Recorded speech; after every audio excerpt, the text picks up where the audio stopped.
So, two disclaimers. First, we have a few tables in my presentations as well. I'm sorry, but I'm short-sighted myself, so we are on the same boat. I won't see anything at all.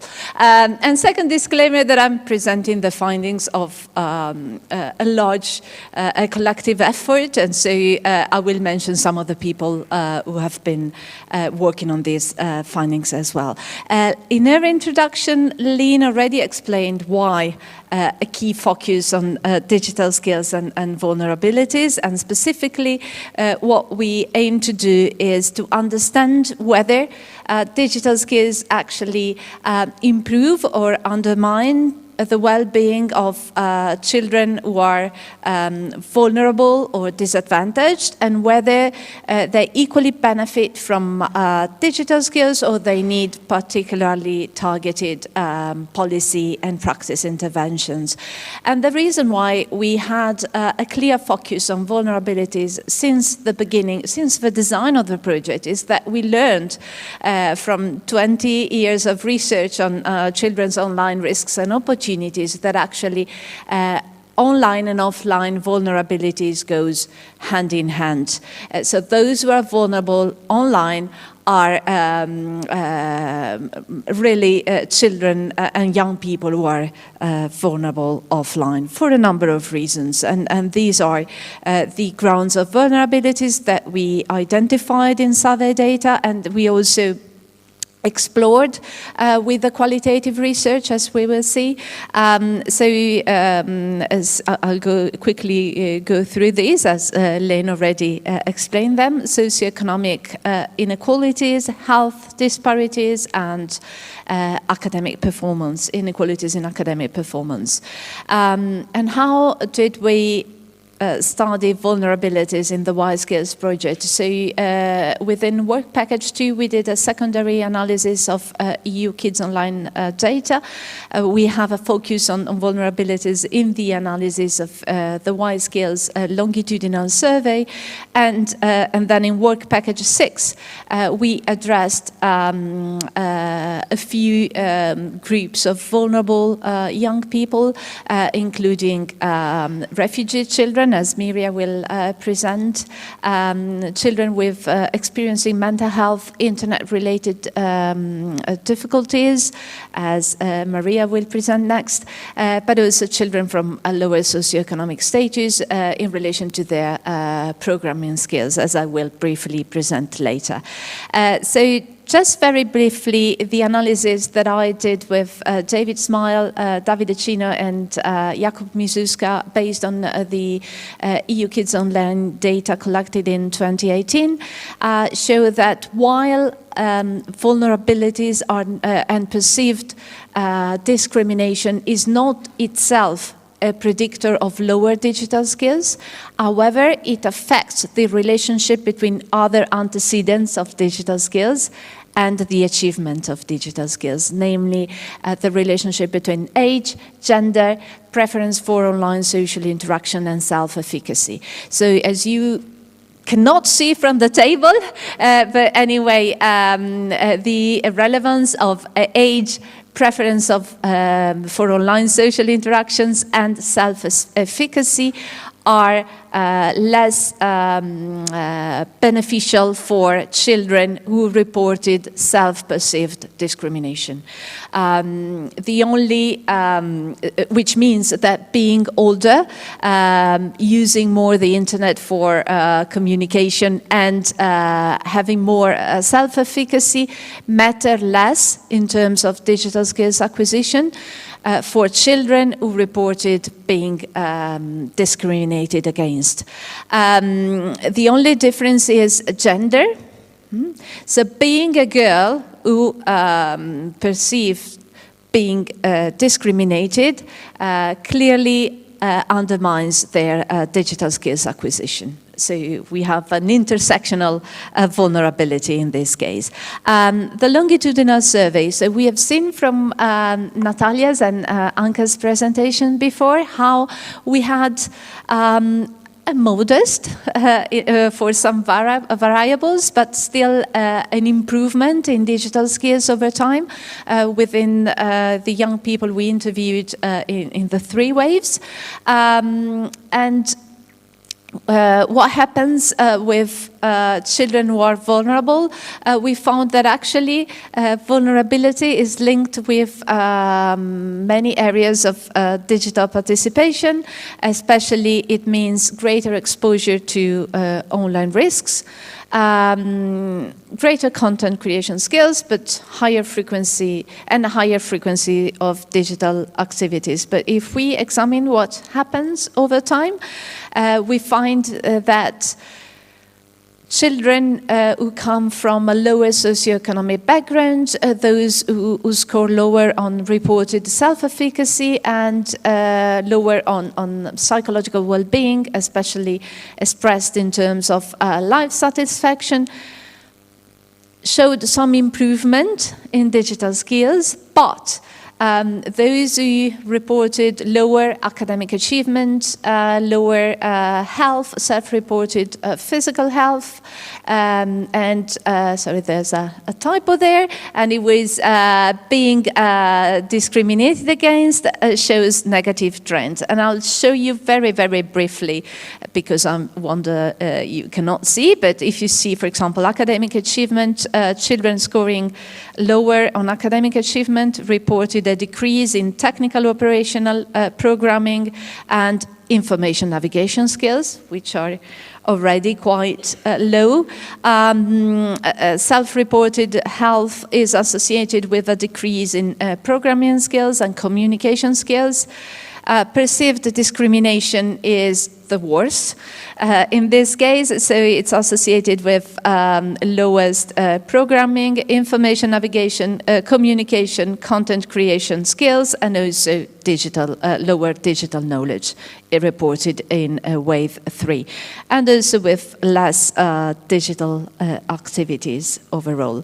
And last, self-efficacy and life satisfaction are not conducive to a decrease in digital skills overall. Just life satisfaction is associated with lower engagement in entertainment and content creation activities in the 3rd wave. And these tables are already available in the 7.1 report on the summary of our findings for you to look more carefully. The qualitative research, I will just focus briefly, as I do not want to waste too much time from Miria and Maria. I will focus on the first of the qualitative in-depth studies we conducted within Work Package 6, and I was working on this together with Eva Eriksson, Bike Zoman, Davide Cino, Silke Bronson, and Natalie Bressa. And we studied how young people achieved programming skills in non-formal learning contexts. The design of the study was affected by many COVID restrictions in place at the time of our fieldwork. It was autumn 2021 and winter 2021. But I think the findings we got are only partially explained by the restrictions.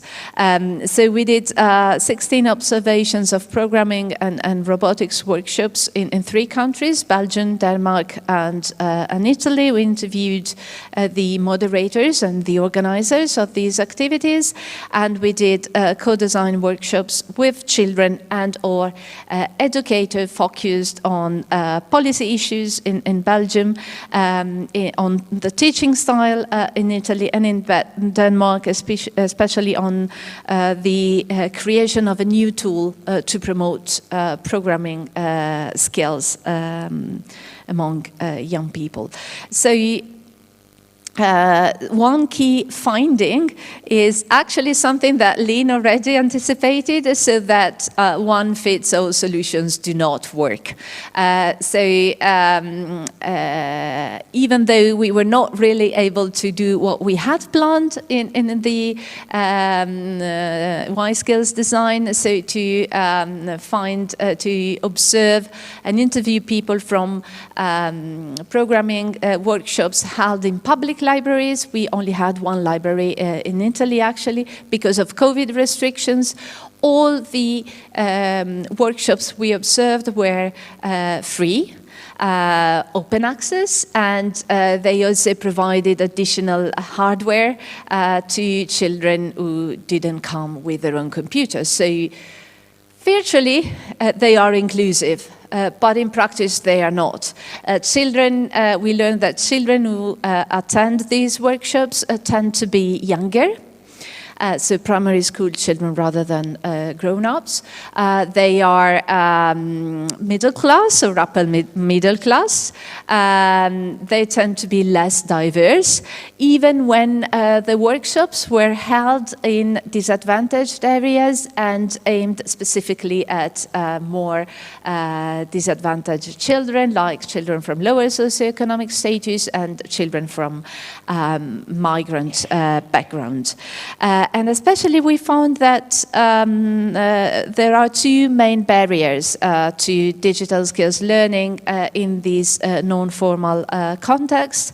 One is the way digital skills are programming skills, in this case, are framed and taught by the moderators. They adhere to a normative understanding of programming skills as an individual achievement, something you have to learn to succeed in life and have better opportunities on the job market.